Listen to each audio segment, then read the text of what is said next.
Você já pensou em Oscar e Ángel Romero juntos jogando no Palmeiras, o rival do Corinthians?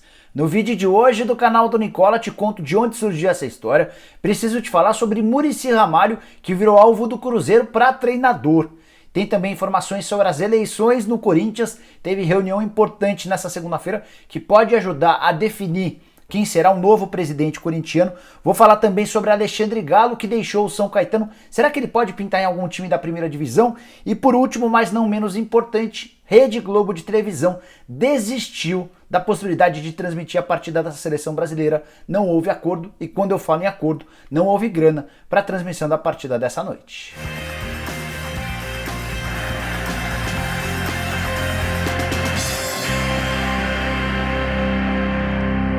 E aí pessoal, sou o Jorge Nicola, bem-vindos a mais um vídeo do canal. Para quem não me conhece, sou comentarista dos canais ESPN, tenho um blog no Yahoo e por aqui vou tentando manter você bem informado sobre as coisas do futebol.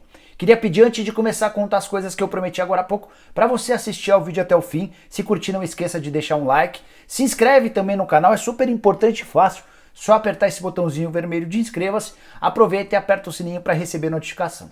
No fim do vídeo eu te conto como é que você vira membro do canal do Nicola e passa a ter direito a uma série de vantagens bem legais. Bom, bora começar o vídeo falando sobre Alexandre Galo, que nessa segunda-feira confirmou o título de campeão paulista da Série A2, que equivale à segunda divisão do Campeonato Paulista. Você pode estar pensando, pô, Campeonato Paulista da segunda divisão? Sim, mas havia uma série de times bem legais e tradicionais nessa segunda divisão do estadual, entre elas a minha Portuguesa, que não conseguiu ir muito longe e acabou caindo nas quartas de final. O São Caetano do Alexandre Galo venceu nos pênaltis o título, a final foi disputada contra o São Bento. O São Caetano havia vencido a partida de ida. Na partida de volta, jogando nessa segunda-feira em casa, o São Caetano perdeu e nos pênaltis acabou conseguindo acesso para a primeira divisão estadual. São Caetano e São Bento serão as novidades para a próxima temporada. Por que eu tô falando do Galo? O Galo, logo depois da conquista do título, anunciou a saída dele do São Caetano e a partir daí começaram a especular a possibilidade de ele assumir um time da primeira divisão. São alguns os times em busca de treinador. Cruzeiro, Vasco, o Atlético Goianiense, por exemplo. Mas posso te assegurar que nenhum dos três contratará o Alexandre Galo. Vou até dizer os nomes das pessoas com quem eu conversei para confirmar essa história. Do Cruzeiro, falei com o Sérgio Rodrigues, que é o presidente do Cruzeiro.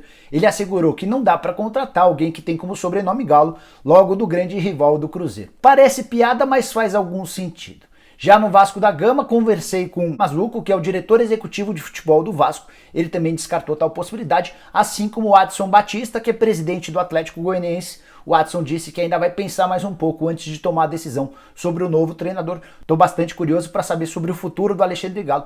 Vou te contando por aqui assim que eu descobrir.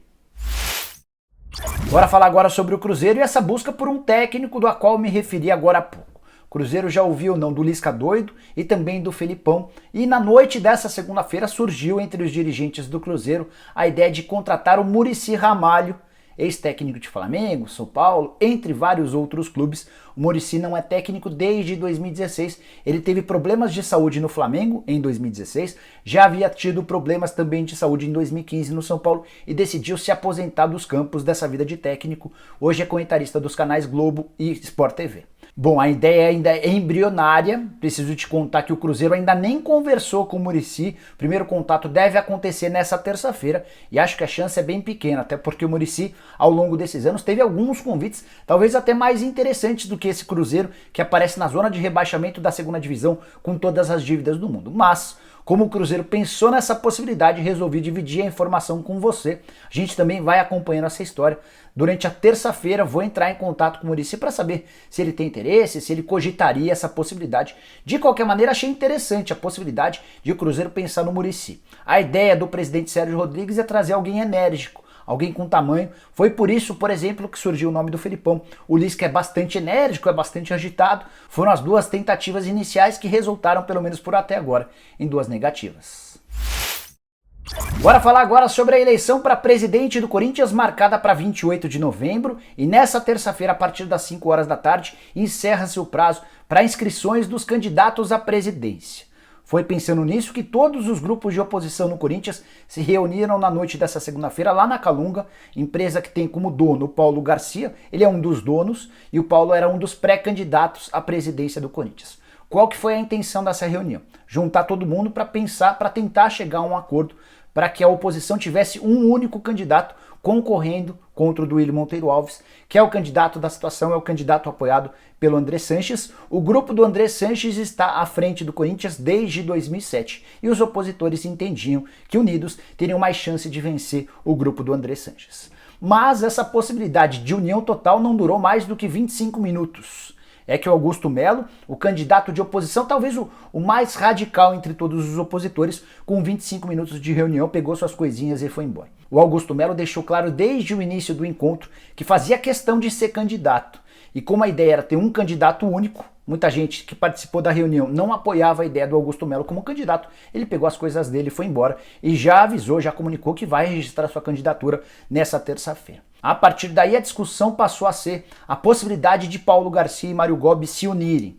Há algum tempo atrás, o Mário Gobi procurou o Paulo Garcia e disse que se o Paulo se lançasse candidato, o Gobi topava abrir mão da candidatura para apoiar o Paulo Garcia. Paulo disse que precisava de uns dias para pensar, ligou para o Mário Gobi e disse que não seria candidato. O que o Gobi imaginou? Que o Paulo Garcia abraçaria a possibilidade de ter o Mário Gobi como candidato da oposição. Mas, nesse encontro da segunda-feira, não foi o que aconteceu. O grupo do Paulo Garcia anunciou que vai indicar o Emerson Piovesan como candidato à presidência desse grupo.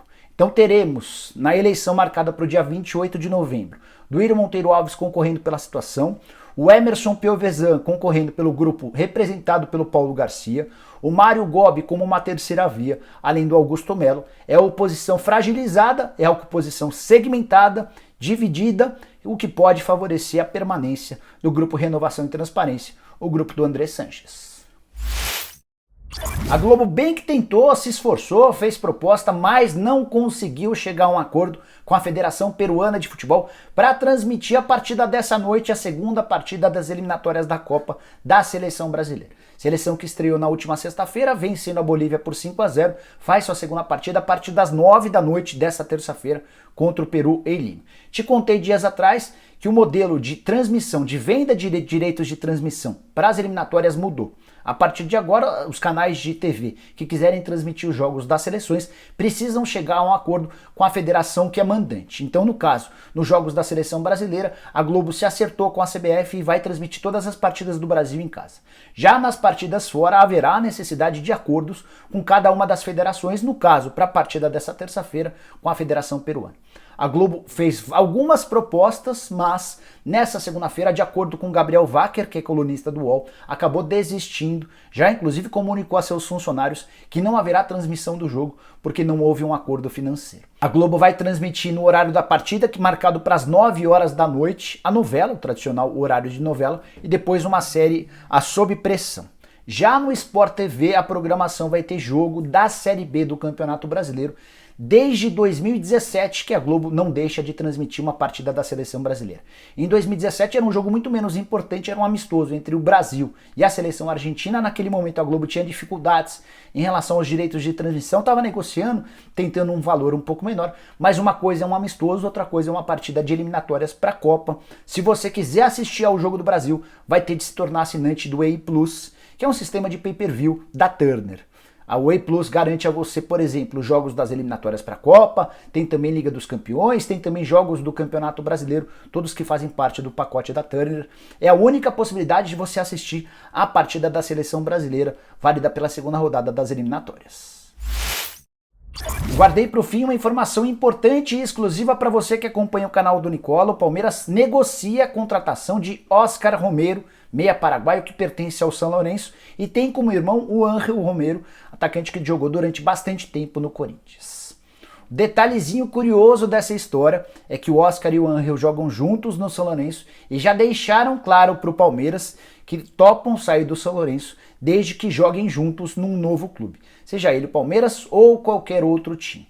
Eles são irmãos gêmeos, têm a vontade de continuar jogando juntos e isso torna a negociação extremamente complicada, afinal de contas, para contratar, você vai precisar contratar 2 jogadores, que chegaram a peso de ouro no São Lourenço, são 2 dos maiores salários do time argentino e o São Lourenço já deixou bem claro para o Palmeiras que só topa fazer acordo diante de cifras bastante grandes. Hoje, a chance de o Oscar Romero ser contratado pelo Palmeiras é pequena. Não dá para enganar o torcedor, não dá para enganar quem está assistindo ao canal. Mas preciso te contar que o Luxemburgo tem exigido há bastante tempo a contratação de um meio atacante e o Palmeiras pensou na possibilidade de ter o Oscar Romero. Quem acompanha com um pouquinho mais de atenção o campeonato argentino vai se lembrar que o Ángel Romero, ex-atacante do Corinthians, outro dia se meteu numa baita confusão no São Lourenço. Durante um treino ele entrou mais forte no Andrés Herrera, lateral direito que quase foi parar no Corinthians e quebrou a perna do seu companheiro. Isso fez com que o Ángel Romero queimasse seu filme legal com os outros jogadores do São Lourenço. Mas isso não será suficiente para que o São Lourenço tope negociar os dois jogadores, os irmãos, a preço de banana, até porque eles têm um papel importante no São Lourenço, time que está sem atividades, pelo menos até que volte o campeonato argentino. Os dois servem à seleção paraguaia e o Ángel Romero fez 2 gols, os 2 gols do empate do Paraguai em 2-2 com a seleção peruana na primeira rodada das eliminatórias. Já ia me esquecendo de uma informação bem importante. O Atlético Mineiro também demonstrou interesse nos últimos dias no Oscar Romero, no meia, que não aquele que jogou no Corinthians. E enfrentou a mesma dificuldade do Palmeiras quando bateu na porta do São Lourenço, ouviu dos atletas que eles querem jogar juntos e ouviu do São Lourenço que a negociação precisa passar por muitos, mas muitos milhões de dólares. Como o Atlético praticamente fechou a contratação do meia Matias Zaracho, de 22 anos de idade, que pertence ao Racing, deixou de ter interesse nesse meio atacante. Ou era o Oscar Romero, ou era o Zaratio. O Zaratio está praticamente contratado, 6 milhões de dólares por 50% dos direitos econômicos. Te contei nesse vídeo que ele vai se tornar a contratação mais cara da história do Atlético Mineiro. Então, se o Palmeiras quiser insistir na possibilidade de repatriar, de contratar o Oscar Romero, não tem mais a concorrência do Galo. Bom, pessoal, eram todas essas as informações que eu tinha para dividir com vocês no vídeo de hoje do canal do Nicola. Espero que vocês tenham curtido o vídeo e deixem um like por aqui. Quem ainda não se inscreveu no canal do Nicola vai resolver esse problema agora mesmo. Só apertar esse botãozinho vermelho de inscreva-se, aproveita e aperta o sininho para começar a receber notificação toda vez que eu fizer vídeo novo ou live.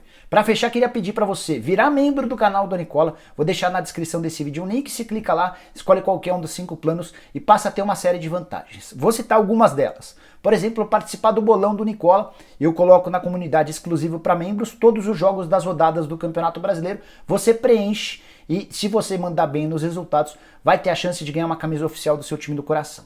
Você que gosta do Cartola FC, criei uma liga exclusiva para membros em que também dou uma série de prêmios para quem for bem nesse gameplay.